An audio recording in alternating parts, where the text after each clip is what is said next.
Hi friends, welcome to my channel Tasty Tales with Hanu. Please like, share and subscribe to my channel. ఈరోజు వీడియోలో మనం ఎంతో simple and tasty egg masala curry ఎలా చేయాలో చూసేద్దాం. దానికోసం ముందుగా మనం 2 టమాటోస్, ఒక ఆనియన్, 5 పచ్చిమిరపకాయలు తీసుకొని కట్ చేసుకోవాలి. అలాగే కర్రీ కోసం 4 ఎగ్స్ని బాయిల్ చేసుకోవాలి. అలాగే పోపు కోసం కరివేపాకు, చెక్క, 3 లవంగాలు తీసుకుందాం.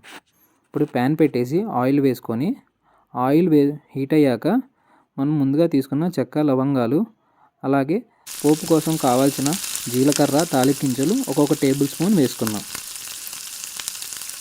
అలాగే కర్రీ లీవ్స్ని కూడా వేసుకుందాం. కట్ చేసుకున్న పచ్చిమిర్చి కూడా యాడ్ చేసేద్దాం.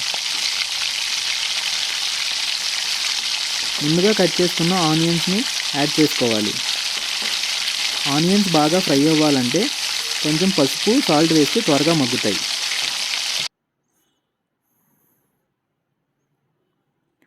ఆనియన్స్ గోల్డెన్ బ్రౌన్ వచ్చేదాకా ఫ్రై చేసుకుందాం.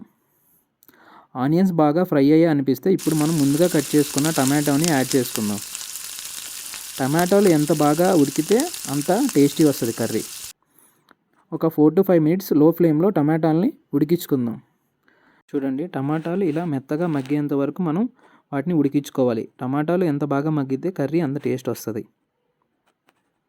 అలాగే మనం ముందుగా తీసుకున్న కోడిగుడ్లను ఇలా ఘాట్లు పెట్టుకోవాలి. ఇప్పుడు మన గ్రేవీ రెడీ అయింది. దాంట్లో 1 టేబుల్ స్పూన్ అల్లం వెల్లుల్లి పేస్ట్ వేసుకుందాం. పచ్చి వాసన పోయేంత వరకు వాటిని కలుపుకోవాలి. ఇప్పుడు స్పైస్కి తగ్గట్టు కారాన్ని యాడ్ చేసుకున్నాను. నేను 2 టేబుల్ స్పూన్స్ కారాన్ని యాడ్ చేశాను. అలాగే మనం కట్ చేసుకున్న గుడ్లని మసాలాలో యాడ్ చేసి గుడ్డుకి మసాలా బాగా పట్టేంత వరకు వాటిని కలపాలి. మసాలా ఎంత బాగా పడితే కర్రీ అంత టేస్ట్ వస్తుంది.